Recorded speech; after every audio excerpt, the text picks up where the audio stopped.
Y7 news TV. ఈ రోజు మనతో పాటు పొలిటికల్ అనలిస్ట్ చిట్టిబాబు గారు ఉన్నారు. నమస్తే సార్. నమస్తే. సార్ ఎలా ఉన్నారు సార్? ఆల్వేస్ సార్ ఇప్పుడు హెచ్సియు వివాదం అనేది జరుగుతుంది. సో ఈ వివాదంలో ఎవరు కరెక్ట్, రేవంత్ రెడ్డా విద్యార్థులే కరెక్ట్ అమ్మా. ఖచ్చితంగా ఈ ప్రభుత్వం చాలా అహంకార ధోరణిలో ప్రవర్తిస్తుంది ఆ విషయంలో. ఓకే. ఇప్పుడు అది మీరు ఒకవేళ డెవలప్మెంట్ చేయాలి మీద ఐటీ అంటే ఆల్రెడీ దీనికి ఫార్మాసిటీ కోసం ఆక్యుపై చేస్తున్నారు కదా, అక్కడ పెట్టచ్చు బ్రహ్మాండంగా. ఆల్రెడీ ల్యాండ్ ఉంది, చేయొచ్చు. ఇక్కడ యూనివర్సిటీ ల్యాండ్ని పర్యావరణ అది ఆక్యుపై చేసుకో 400 ఎకరాలు తీసుకుంటాము, మేము ఇష్టం వచ్చినట్టు చేస్తామంటే ఎట్టది? అది చాలా వాళ్ళు కొట్టడము, విద్యార్థుల మీద లాఠీ చార్జ్ చేయటము, ఆడపిల్లలు ఓడీలు జాకెట్లు లాగటము. ఏమది ఎంత అహంకార ధోరణిగా ఉంది తప్పితే మాట్లాడండి. యూనివర్సిటీలు అందులో అక్కడ యూనివర్సిటీలో ఉన్నది కేవలం హైదరాబాద్ కాదమ్మా, ఇతర రాష్ట్రాల నుంచి కూడా వచ్చి చదువుకుంటున్న ప్లేస్ అది.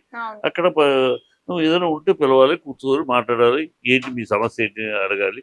లేదు అది పర్యావరణం అది జరుగుతూ ఉంది, అది అంత ఈజీగా పర్మిషన్ తీసుకోవాలి, అన్నీ చేసుకోవాలి. అది ప్రభుత్వానికి వేరే చోటు లేనట్టు నైట్ బుల్డోజర్ పెట్టి 100 ఎకరాలు ఏంటిది అంత చీకటి వ్యాపారంలాగా చేయాల్సిన అవసరం ఉంది.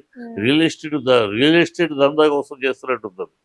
దానికి అక్కడ ఈ మాట వెళ్తే పక్షులు లేవు, అవి లేవు అంటాడు, కనపడుతున్నాయి, అక్కడ పారిపోతున్నాయి, పాపం ఆర్తనాదాలు ఏర్పడుతున్నాయి. ఏమాత్రం మానవత్వం లేదా ఆ జంతువు? అందులో ఇప్పుడు హైదరాబాద్ అనేది ఒక చక్కటి ప్రదేశం. వీటి వల్లే, ఈ పర్యావరణం ఇవన్నీ ఉండటం వల్లే కాస్త సరదాగా ఉంటుంది, లేదా మండిపోద్ది. దాన్ని కూడా చంపేసి ఇదే రేవంత్ రెడ్డి గతంలో వాగాడు ఆయన. కేరళలో ఇలా చంపే అన్ని అడవులు గిడవులు అన్ని క్లోజ్ చేసి ఆక్సిజన్ పోయి ప్రజలు ఇబ్బంది పడుతుంది, ఇలా చేయకూడదు, మానవత్వం ఉండాలని ఈయనే మాట్లాడాడు గతంలో. ఇప్పుడు ఆయనే దందా చేస్తున్నట్టు పద్ధతి కాదు కదా. విద్యార్థులు అక్కడ యూనివర్సిటీ దాన్ని ఇంకా అందంగా ఏమైనా చేయాలి అనే ఉద్దేశం ఉండాలి తప్పితే మేము లాగేసుకుంటాం, మేము ప్రభుత్వం అనేది మీరు లాగేసుకుంటానికి పీకేసుకుంటానికి కాదు. ప్రభుత్వాలు పరిరక్షణకి మీరు ప్రభుత్వం అనేది ప్రజలు ఎన్నుకున్న మీరు ప్రభుత్వం ప్రజలు ఎన్నుకుంటే వాళ్ళని పరిరక్షించడానికి, వాళ్ళ మేళ్లు చూడటానికి, అంతేగాని మీ ఇష్టం వచ్చేట్టు లాక్కుంటానికి, దందా చేయడానికి కాదు. మీరు ప్రజా సేవకులే కానీ రాజులు చక్ర కాదు కదా. ఆ మాత్రం ఇది ఉండాలి. ఇష్టం వచ్చేట్టు బిహేవ్ చేస్తున్నారు. కోర్టు, ఆ హైకోర్టు ఇచ్చినా కూడా వాటిని కూడా కేర్ చేయకుండా రాత్రి ఆఖరికి సుప్రీంకోర్టు ముట్టికాయలు వేసి ఆ సిఎస్ఎం జైల్లో పెడతామని అంత వ్యాఖ్య చేసే స్థాయికి వెళ్తే కానీ అక్కడ ఏంటి అహంకారం? ఎందుకు అహంకారం? దేనికి అంత అహంకారం? చాలా దారుణంగా ఉంటుంది. అది దానికి ఒక చరిత్ర ఉంది. ఆల్రెడీ 800 ఎకరాల దాంట్లో ఇప్పటికీ కబ్జా చేశారు. 2500 దాన్ని 800 ఆల్రెడీ గతంలో దానికి దీనికి ఇచ్చారు. ఇంకా ఉన్నదానన్నా కాపాడాలంటే ఇంకా అక్కడ చక్కటి ఇది కట్టండి, ఇంకేదో ప్రజలకు ఉపయోగపడేట్టు, విద్యార్థులకు ఉపయోగపడేట్టు కట్టండి. అది కోసం చెట్టు కూల్చేసేసి పర్యావరణాన్ని అంతా నాశనం చేసి అక్కడ జంతువులు, పక్షులు, నెమళ్ళు పారిపోయి ఏంటిది? అయితే కాంగ్రెస్ వాళ్ళు అంటున్నది ఏంటంటే, మేము హెచ్సియుల నుంచి ఇంచు భూమి కూడా తీసుకోలేదు, చెట్లు పెరిగితే అడవులు అయితే అని కూడా అంటున్నారు. అదే కోర్టు చెప్పింది కదా. కోర్టు ఏమి గుడిది కాదు కదా. వాళ్ళకి రిపోర్ట్లు వచ్చినాయి, వాళ్ళు రిపోర్ట్ తెప్పించుకున్నారు, చూసుకున్నారు, ఫోటో చూసుకున్నారు, వార్నింగ్ ఇచ్చారు. అది సుప్రీంకోర్టు దాకా వెళ్ళారు వీళ్ళు. సుప్రీంకోర్టులో గట్టి వార్నింగ్ ఇచ్చారు. జైల్లోనే అక్కడే కట్టే చెరువు పక్కన కట్టే జైల్లోనే పెడతామని కూడా జడ్జి అంటే ఎంత జడ్జి గారు అలాంటి మాట అన్నారంటే ఎంత వీళ్ళ తప్పిదం ఉంటే అంత ఆగ్రహంతో మాట్లాడతారు. కానీ ప్రభుత్వం యొక్క అహంకార ధోరణి, అహంకారం అంటే నడినెత్తి ఉంది వీళ్ళ అహంకారం. మరి రేవంత్ రెడ్డి ఆయన మాటలు కానీ చేతలు కానీ కేవలం రియల్ ఎస్టేట్ దందా. రియల్ ఎస్టేట్ అంటే అది ఆక్యుపై చేసి దాని చుట్టూ ఉన్న మిగతా అట్లంతా రియల్ ఎస్టేట్ చేయడం కోసం, ఆ దందా కోసం, ఆ రియల్ ఎస్టేట్ సంపాదన కోసం తప్పితే ఐఐటి కడదామా? ఐఐటి ఆల్రెడీ ఉంది కదా, 800 ఎకరాలు ఉంది, ఆల్రెడీ ఉంది కదా. మీరు గత ప్రభుత్వం అన్ని పర్మిషన్లు అన్ని తీసుకుని రెడీ చేసి పెట్టింది. వాళ్ళు దిగిపోయారు. మీరు అక్కడ దీంట్లో ఇంకేదో కడతా ఉన్నారు. ఏది కదా ఉంది కదా అక్కడ కట్టండి.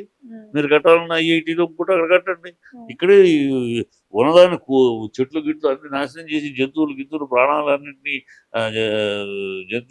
జీవాలన్నింటినీ నాశనం చేసి ఏంటిది ఎందుకది టూ మచ్గా ఉందమ్మా. ఈ ప్రభుత్వం అహంకారం అంతా ఇంత కాదు. మళ్ళీ ఇది తగిన మూల్యం చెల్లించవచ్చు ఖచ్చితంగా. రేపు సోమవారానికి వేసారు కదా కోర్టు, గట్టిగా చెప్పుద్ది. నువ్వు వెనకడుగు వేయాల్సిందే ప్రభుత్వం, వెనకడుగు వేయకుండా కుదరదు. ఇది చాలా దారుణంగా ఉంటుంది. అది దానికి ఒక చరిత్ర ఉంది. ఆల్రెడీ 800 ఎకరాలు దాంట్లో ఇప్పటికీ కబ్జా చేశారు. 2500 దాన్ని 800 ఆల్రెడీ గతంలో దానికి దీనికి ఇచ్చారు. ఇంకా ఉన్నదానన్నా కాపాడాలంటే ఇంకా అక్కడ చక్కటి ఇది కట్టండి. ఇంకేదో ప్రజలకు ఉపయోగపడేట్టు, విద్యార్థులకు ఉపయోగపడేట్టు కట్టండి. అది కోసం చెట్టు కూల్చేసేసి పర్యావరణాన్ని అంతా నాశనం చేసి అక్కడ జంతువులు, పక్షులు, నెమళ్ళు పారిపోయి ఏంటిది. అయితే కాంగ్రెస్ వాళ్ళు అంటున్నది ఏంటంటే, మేము హెచ్సియుల నుంచి ఇంచు భూమి కూడా తీసుకోలేదు, చెట్లు పెరిగితే అడవులు అయితే అని కూడా అంటున్నారు. అదే కోర్టు చెప్పింది కదా. కోర్టు ఏమి గుడిది కాదు కదా. వాళ్ళకి రిపోర్ట్లు వచ్చినాయి, వాళ్ళు రిపోర్ట్ తెప్పించుకున్నారు, చూసుకున్నారు, ఫోటో చూసుకున్నారు, వార్నింగ్ ఇచ్చారు. అది సుప్రీంకోర్టు దాకా వెళ్ళారు వీళ్ళు. సుప్రీంకోర్టులో గట్టి వార్నింగ్ ఇచ్చారు. జైల్లోనే అక్కడే కట్టే చెరువు పక్కన కట్టే జైల్లోనే పెడతామని కూడా జడ్జి గారు అలాంటి మాట అన్నారంటే ఎంత వీళ్ళ తప్పిదం ఉంటే అంత ఆగ్రహంతో మాట్లాడతారు. కానీ ప్రభుత్వం యొక్క అహంకార ధోరణి. అహంకారం అంటే నడినెత్తి ఉంది వీళ్ళ అహంకారం. మరి రేవంత్ రెడ్డి ఆయన మాటలు కానీ చేతలు కానీ కేవలం రియల్ ఎస్టేట్ దందా. రియల్ ఎస్టేట్ అంటే అది ఆకుపోయి దాని చుట్టూ ఉన్న మిగతా అట్లంతా రియల్ ఎస్టేట్ చేయడం కోసం, ఆ దందా కోసం, ఆ రియల్ ఎస్టేట్ సంపాదన కోసం తప్పితే ఐఐటీ కడదాం. ఐఐటీ ఆల్రెడీ ఉంది కదా, 800 ఎకరాలు ఉంది, ఆల్రెడీ ఉంది కదా. మీరు గత ప్రభుత్వం అన్ని పర్మిషన్లు అన్ని తీసుకుని రెడీ చేసి పెట్టింది. వాళ్ళు దిగిపోయారు. మీరు అక్కడ దీంట్లో ఇంకేదో కడతా ఉన్నారు. ఏది కదా ఉంది కదా అక్కడ కట్టండి. మీరు కట్టాలన్న ఐఐటీలో కూడా అక్కడ కట్టండి. ఇక్కడే ఉన్నదాన్ని చెట్లు గిట్లు అన్ని నాశనం చేసి జంతువులు గిత్తులు ప్రాణాలన్నింటినీ జీవాలన్నింటినీ నాశనం చేసి ఏంటిది ఎందుకది టూ మచ్గా ఉందమ్మా. ఈ ప్రభుత్వం అహంకారం అంతా ఇంత కాదు. మళ్ళీ ఇది తగిన మూల్యం చెల్లించవచ్చు ఖచ్చితంగా. రేపు సోమవారానికి వేసారు కదా కోర్టు, గట్టిగా చెప్పుద్ది. నువ్వు వెనకడుగు వేయాల్సిందే ప్రభుత్వం, వెనకడుగు వేయకుండా కుదరదు. Hi friends, thank you for watching this video. ఈ వీడియో గనుక మీకు నచ్చినట్లయితే దయచేసి లైక్ చేయండి, షేర్ చేయండి. ముఖ్యంగా మా ఛానల్ 24/7 న్యూస్ టీవీని సబ్స్క్రైబ్ చేసుకోండి. ఆ తర్వాత మీ విలువైన అభిప్రాయాల్ని, మార్పులు, చేర్పులు, కావాల్సిన వీడియో ఏమన్నా ఉంటే మన వీడియో కింద కామెంట్ సెక్షన్ లో కామెంట్ రూపంలో తెలియజేయండి. నమస్కారం, సాయిదంచిక మాట్లాడుతున్నాను. ప్లీజ్ సబ్స్క్రైబ్, షేర్, లైక్ చేయండి 24/7 టీవీ ఛానల్. హాయ్ నమస్తే, నేను మీ Sonia Akula. Please subscribe to 24/7 news TV. Hi అండి, అందరికీ నమస్తే. నేను Mankota Prasad. Please do subscribe 24/7 news TV. Political, entertainment and infotainment updates కోసం like, share, subscribe 24/7 news TV.